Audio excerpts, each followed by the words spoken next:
Sinister Intent is a true crime channel that showcases crimes committed by some of the worst human beings on the planet. These stories are often told in graphic detail. Viewer discretion is advised. Hey folks, I'm going to get right into this. One thing we see around the world at any given time is human suffering. In America alone, 47 people die a day from some type of human suffering or violence. And we're excluding gun violence from that because the numbers are way higher than that.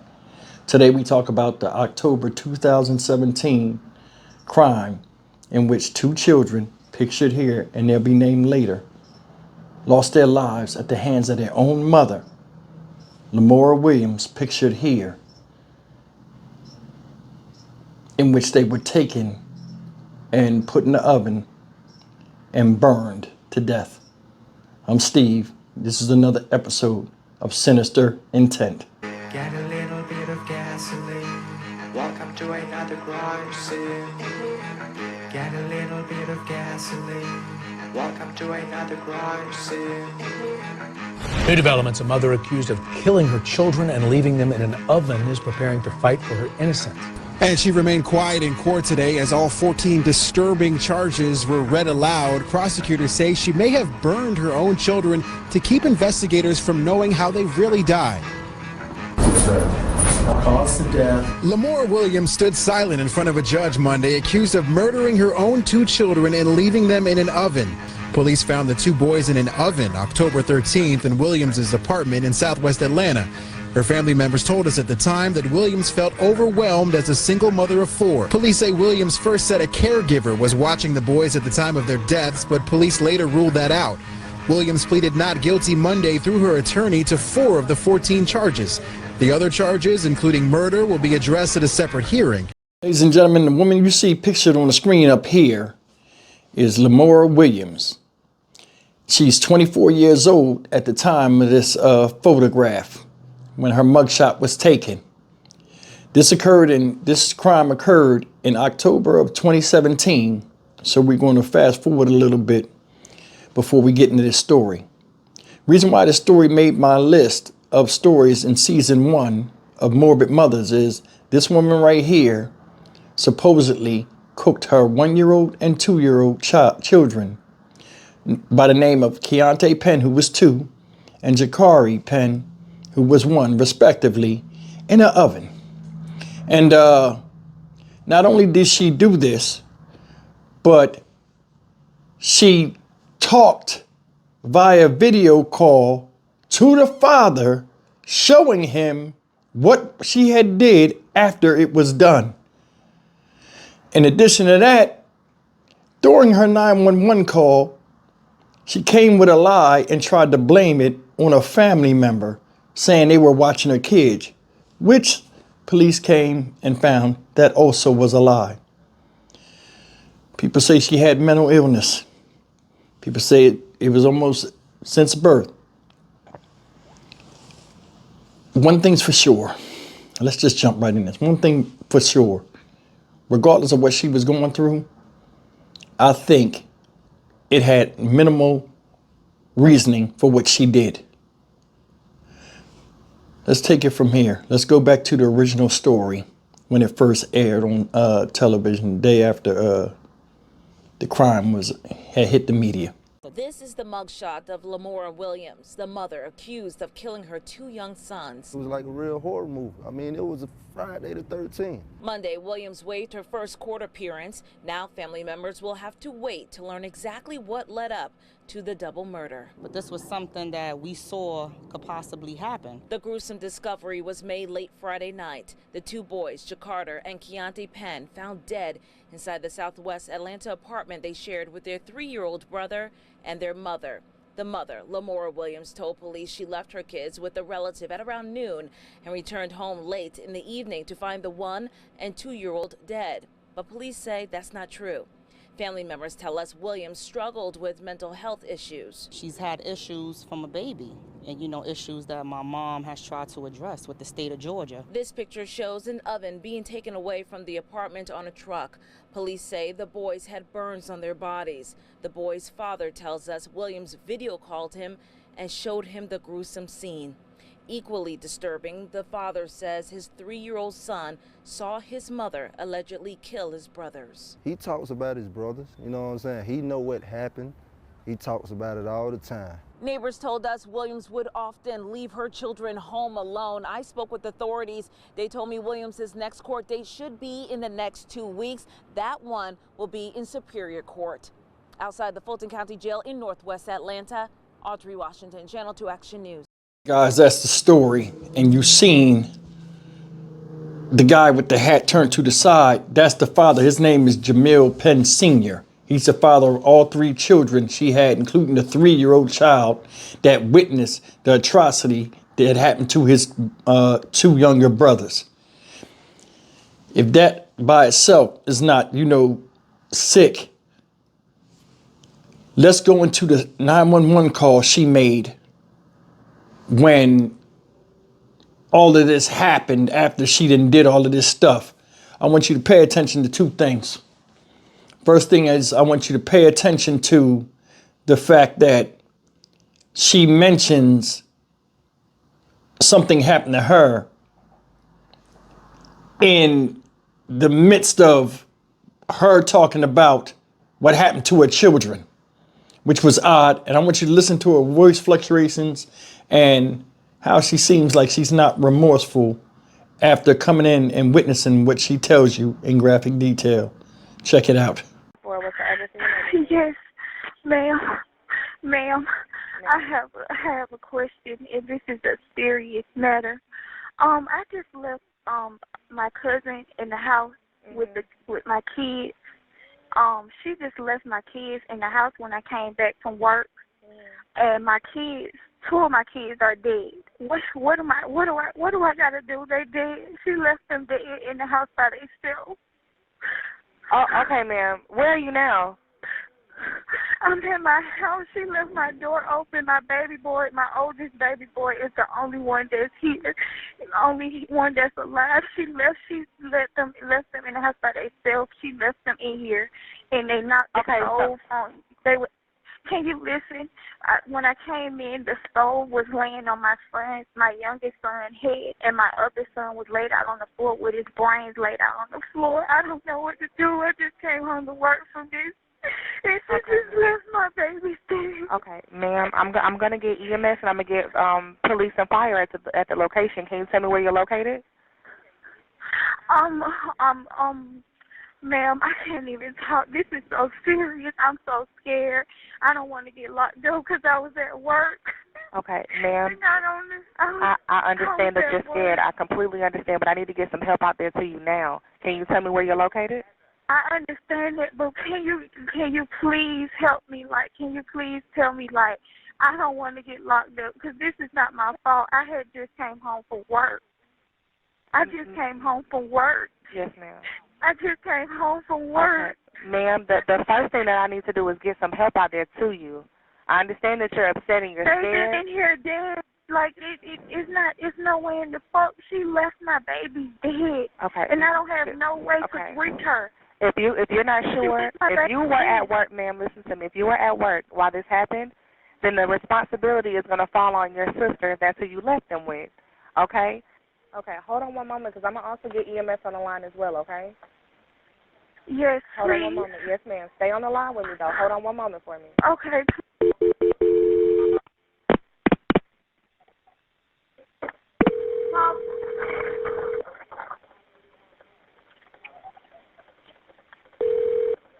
Okay, tell me exactly what happened. When I just came home from work, my babies were stuck in the stove dead, and I just came home from work.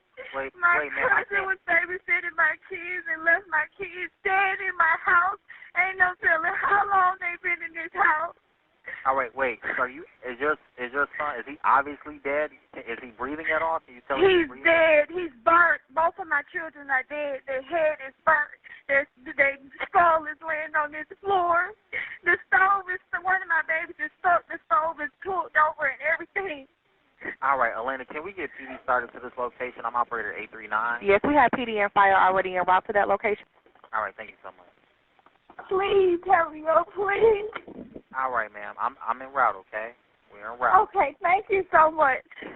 All right. All right, guys, you seen that fictitious phone call to 911 that she made. And she acted like she was more concerned about her going to jail than what she's describing. Talking about her kids' heads are open and the oven's laying on them. You know what I'm saying? Now, there's been a lot of debate about this situation with the story. And like, if you go deeper below the surface, and I don't have the knowledge of but something seems off. If you put, and I don't mean to sound great, we just talking about this. She said the oven had fell and was on them, right? And they was outside the oven and their heads were smashed as if the oven smashed their heads. In court when this happened, right? I'm skipping a little bit, but in court when this happened, said the children were burned. Detectives and stuff on the scene say the kids was burned in the oven.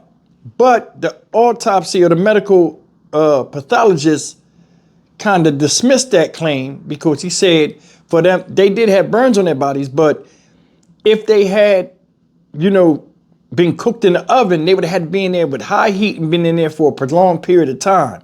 And I want you guys to remember that. I just wanted to say that real quick because the way she described it wasn't the way they said it was in court.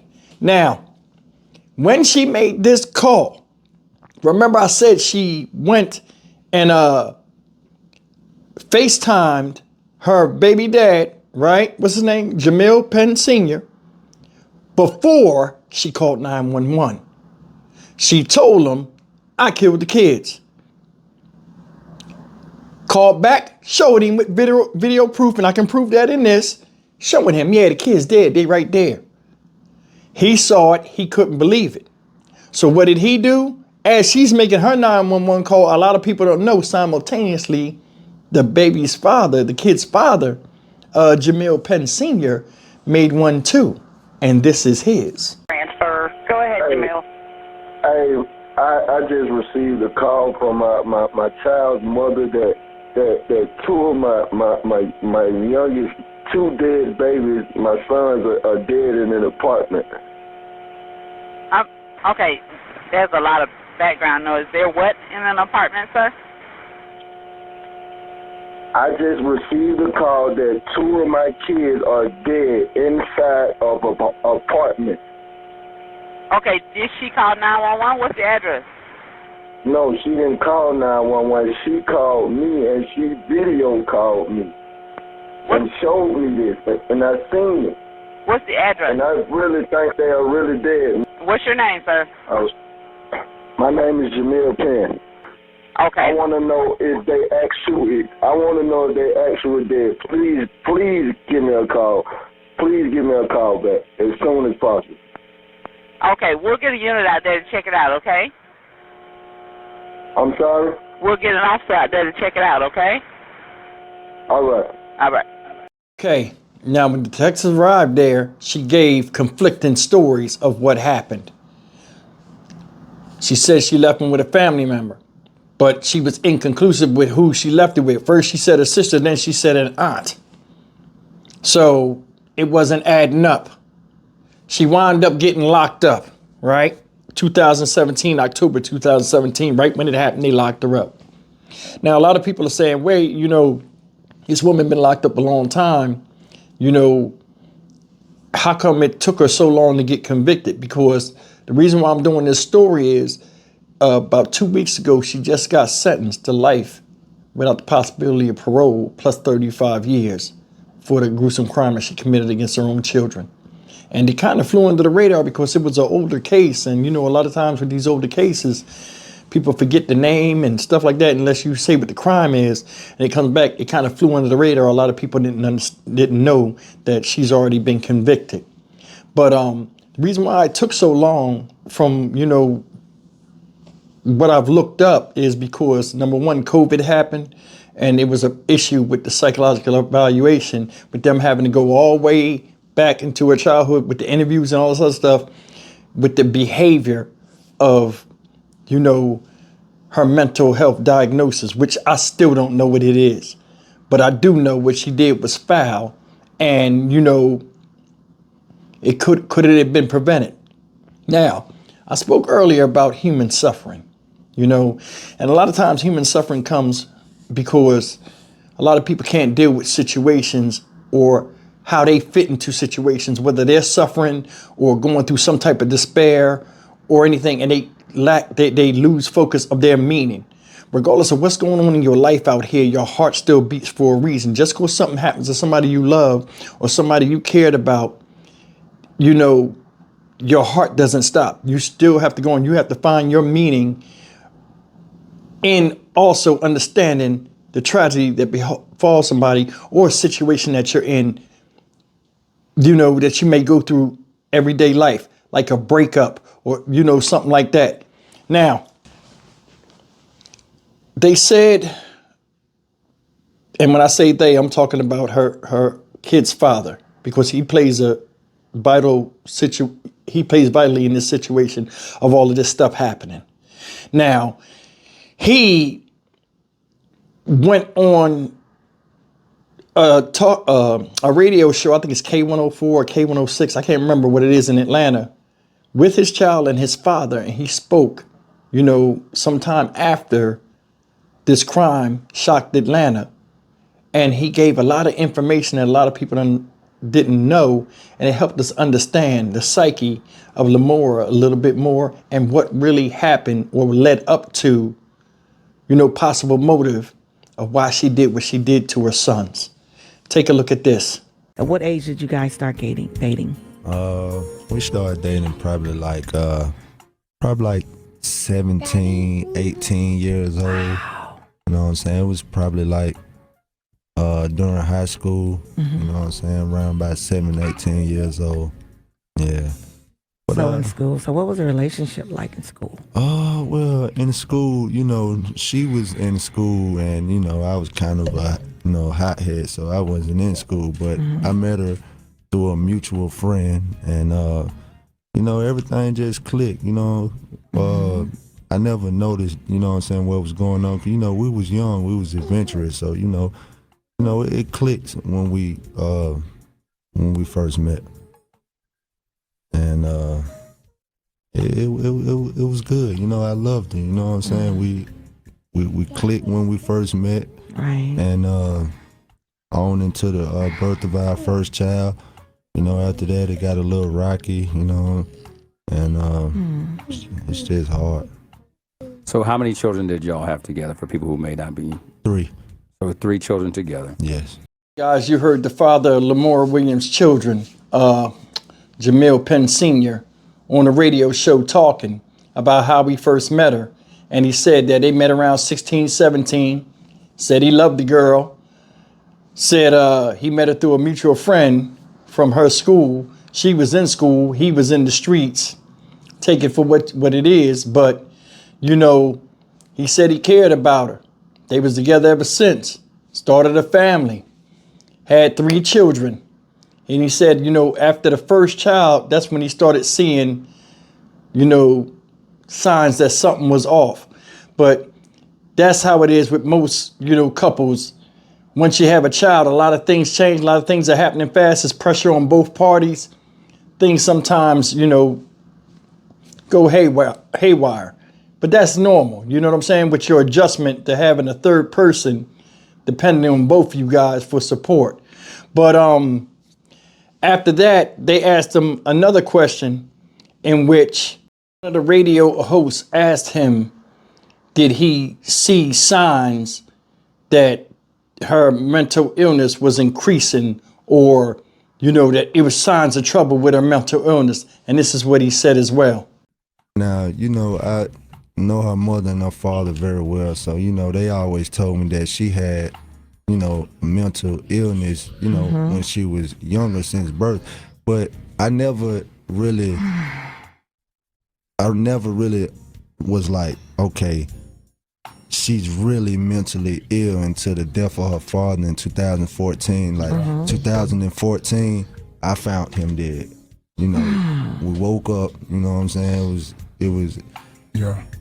it was like, you know what I'm saying, another horror movie. You know, we woke up, everything was good. She went to work, and you know what I'm saying, I found him dead inside, you know, his room. You know what I'm saying, and my son wasn't probably nothing but like, you know, 2 or 3 months. So you know, after that, when she found that, you know how she found that. After that, it was just worse and worse. It got worse over time. Every year, like every year after 2014, it got worse and worse. So what were you seeing? Like, was it arguments? Was it her over just time, going through things? She was going through things of the death of her father, you know, arguments, you know. So she and her father were close? Yeah, very close. That man did everything for her. You know what I'm saying? It was a lot of nights, you know, she'd be in, you know, in the streets, didn't have nowhere to go. Right. It don't matter who she would call, he's gonna come get her. You know what I'm saying? So that was her backbone. And when she lost him, she lost the world. And you know, that's the only person right then and there that can, you know, put some knowledge in her mind at that point. And when he left, you know what I'm saying, it was just me. You know what I'm saying? I tried to, you know, keep my family together. Right. So you know, when he left, she left. Hey folks, you heard him. He said that family had told him, he said he was familiar with the family. They told him she had mental illness from birth. Said he really didn't pay no attention to it, really didn't have an impact on his relationship with her. Even after having the first child, he said things made a turn for the worse after her father died. You know, and a lot of people are saying, you know, this was the beginning and the end in the deterioration in the mindset of Lamora. And the father spoke, the father of the baby father, Mr. Jamil Penn Sr., his father spoke as well at the radio station. And this is what he said as well. It's like he said, after her father passed, then we start seeing a lot of differences, you know. So she was always, I don't think she was like motherly like most women are. He would be the one that's always cooking and cleaning. So, but if you know anything about my family or just Jamil, he always had his kids. If you see him on Martyr, and I'm sure a lot of people would see them, they was always together, you know. So, and I kind of feel, I feel kind of bad because he would call me, Daddy, look, man, we at it again, and can you come get me? And I feel bad because I asked him, I said, look, get off and over there before you get yourself in trouble, you know. So, I mean, sometimes I think maybe if I didn't ask him to leave, he'll still be there, and things would be different. Guys, what the father of Jamil Penn Sr. said, I think was telling. He said, it was true that he loved it, you know, he loved Lamora, but he also noticed that she wasn't very motherly as far as with the children. And a lot of times that detachment comes when people are sorrowful and they can't get out of the way when they're dealing with depression or whatever. I don't know what a mental illness is. I'm guessing part of it was a depression from the death of her father. And, you know, people grieve in different ways, but a lot of times you got to get over that grievance because life still goes on. But when he said she wasn't really motherly, he said he was doing all the cooking and cleaning and stuff, you know, a lot of times in relationships, when you have somebody and they're pulling the weight and they're trying to hold another person's head above, you know, sorrowful waters, a lot of times it wears on you. And to move this thing forward, you know, they eventually got into it where, you know, the relationship got so toxic that Jamil Penn Sr., the father of the children, couldn't take it no more. He wound up moving out. And when he wound up moving out, you know, they had broke up, and it was like, what? I think they said it was 3 months. And he said he hadn't seen his children 3 weeks up until the time where this crime occurred. But during that time, he said, you know, later on in the interview, he spoke to her almost every day. she would tell him to come over sometime. He said the night this happened, the day this happened or the day before this happened, she said to him, hey, come over here, I want to see you. And he said, hey, I got to go to work. And they had a big blow up about it. Then the kids wind up, being found in the oven. Jamil, when did she lose her dad? And you said he did everything for her. 2014? Yeah, 2014 on Easter Sunday. And you found her dad's body? Yeah, I found him that morning. He get up every morning to play his numbers. And I had just came home. I had got locked up, and I just had came home, and I spent a couple of weeks there, and me and Jamil was in there. We was watching a little TV, and hours started passing. I was like, man, why Pops ain't came out the room yet? I know we was doing a little, Easter, Easter drinking and stuff the night before, so he probably just, getting him a little bit more rest. But as, it got around about 3 o'clock, 4 o'clock, I said, why he ain't came out that room yet? So, I went in there and found him, and, devastating. She wasn't there. She was already at work, so I had to, call her and tell her, I ain't tell her just right off the back. I had to go get her from work and bring her home and then explain to her what happened. She lost it. Like, she lost everything when he passed away. Right. Yeah. So that was really dreadful. the thing that really hurt her the most. Yes. And then you said over the weekend, October the 11th, that was the last time you guys talked. That was the last time we talked. And what was that conversation? We was arguing. We had got into a little argument, and I'm like, Mora, why you know what I'm saying? You always calling me when things are going bad. Like, you don't call me when everything's going good and you're around your so-called friends that got love for you. I got love for you, but I'm not finna just be.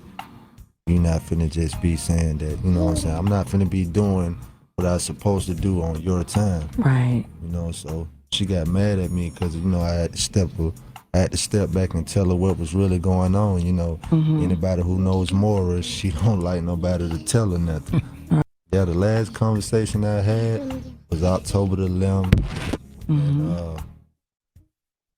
We was in a heated argument. That's and why. You said she told you to come over. She told me to come over, and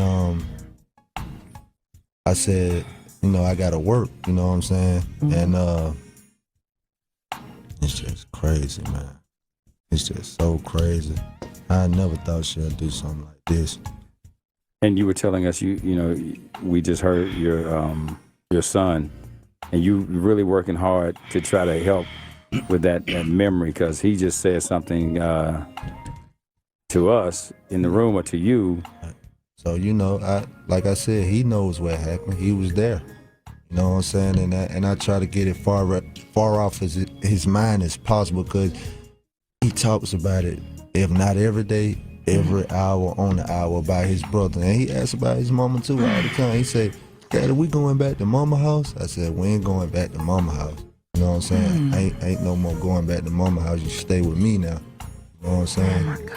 So he asks about his brothers too, all the time. He might, he'll get, I try to sidetrack him and, get some toys around him, and, more babies that come around, my cousins and my kinfolks that come over, get him somebody to play with and stuff like that, some toys or something, because if you're not doing that, he just sat here and said it. Like, exactly. That's not what we want to hear this baby say, but it's embedded in his head. Yeah. All right, guys, that's the story, behind what happened, which ultimately led up to the death of these two babies at the hands of their mother, Lamora Williams. Heartbroken over her father, and then, heartbroken over her and the guy not, making it, I guess. And this is one of those things where, people get caught up in themselves, and they also get caught up in their feelings to where they feel as though they can't go on.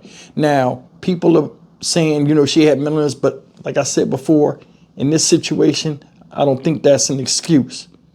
You know, anybody can be overcome with grief, but you still have responsibilities as a mother, regardless of what you have in mental illness. You know, it would be your responsibility to take your medication. It would be your responsibility to seek help. They were saying that, you know, according to court documents, she would up and leave her children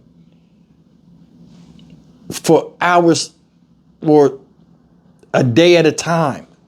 That makes no sense. They're 3, 2, and 1. How do you leave toddlers in the house by themselves? The neighbors said this.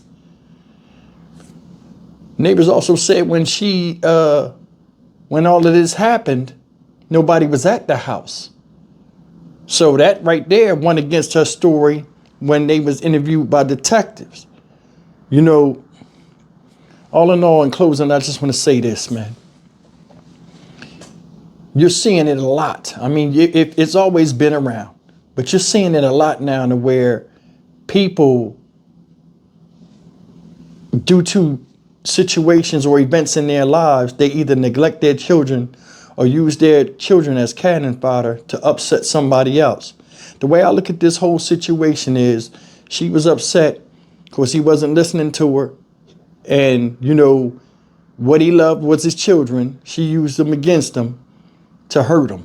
And that's how I see it. Regardless of how you feel about, you know, mental illness and stuff like that, it has its limits to, you know, people that know they have mental illness and can use that as a crutch sometimes.